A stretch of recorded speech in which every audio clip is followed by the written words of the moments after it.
nandito tayo sa area, luya sa area 1. So, itutuloy natin ang pag-harvest ngayon guys. Kasi naitigil natin ito nung, November. Ayan, last week ng November yata tayo nag-harvest dito sa baba. Tapos ngayon,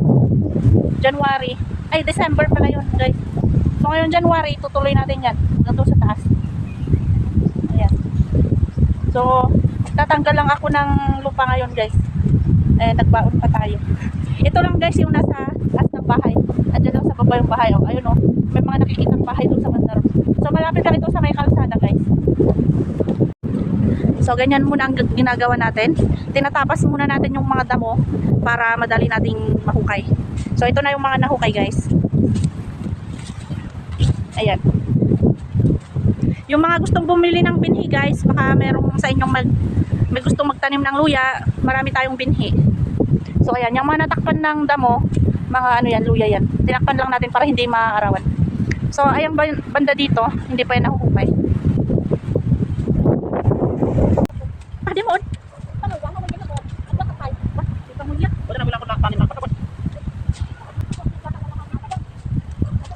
Nang lantun man.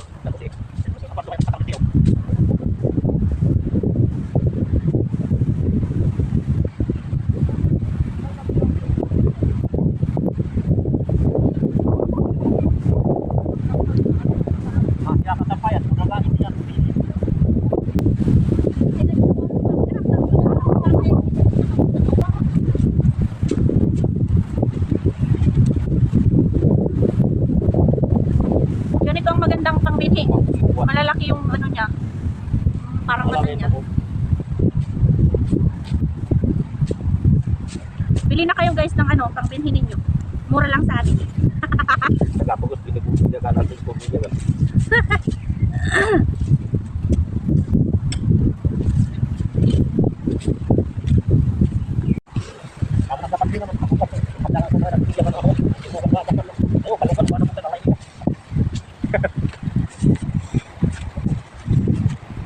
Ayan guys, oh. Ito ang magandang binhi. Malalaki yung niya, tsaka yung maganda yung magiging tubo niya dito. Dito tumutubo yung dito umuusbong yung tubo niya. Ito, oh. Yan, tas ito. Minsan dito din sa ilalim. Pero bihira lang dyan. Dito talaga. Sa ibabaw. Yan. Kaya kapag ito, ganito ang size ang tinanim mo, maraming tubo ang dyan, tutubo.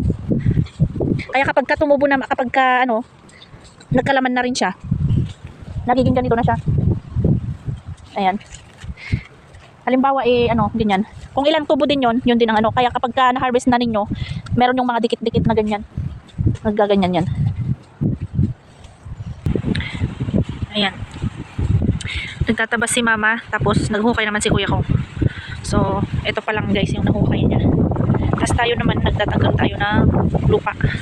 Tinatanggalan natin ng lupa. So, ayan guys. Maganda yung mga ganito guys. Malalaki yung ganito nila. Yan ang mga magagandang pangtanim guys. Malalaki ang tubo din yan. Parang katulad dito guys. Dito tutubo yung either dito or dito. Yan. So mahangin dito guys. Ayan, medyo maluwang-luwang pa ang ating i-harvest hanggang dulo. So yung na-harvest natin dito noon guys, nandito pa rin. Ayan, ito po guys ay yan yung pangbinhi. So tinabunan lang natin ng damo dyan. Tsaka ito. Pangbinhi rin yan guys. Ayan. Meron nang bumili sa atin ng dalawang sako. 100 kilos yun. So 50 kilos yung isang sako. So nabawasan natin dito. So baka meron pang gustong bumili guys. Ayan.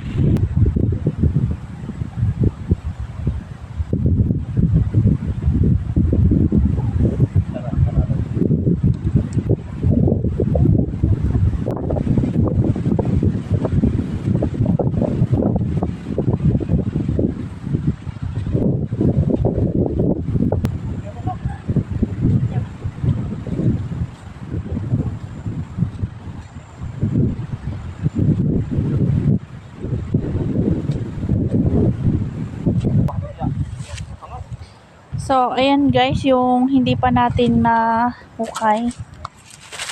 Ito.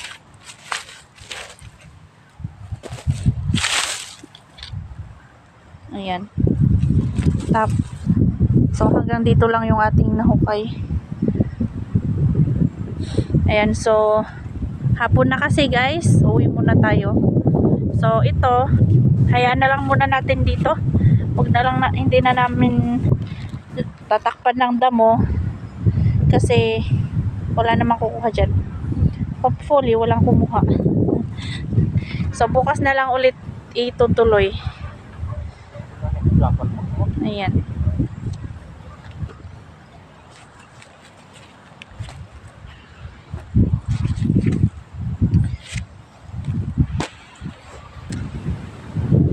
So, hanggang dyan lang muna guys.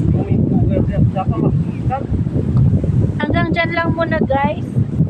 Kasi hapon na.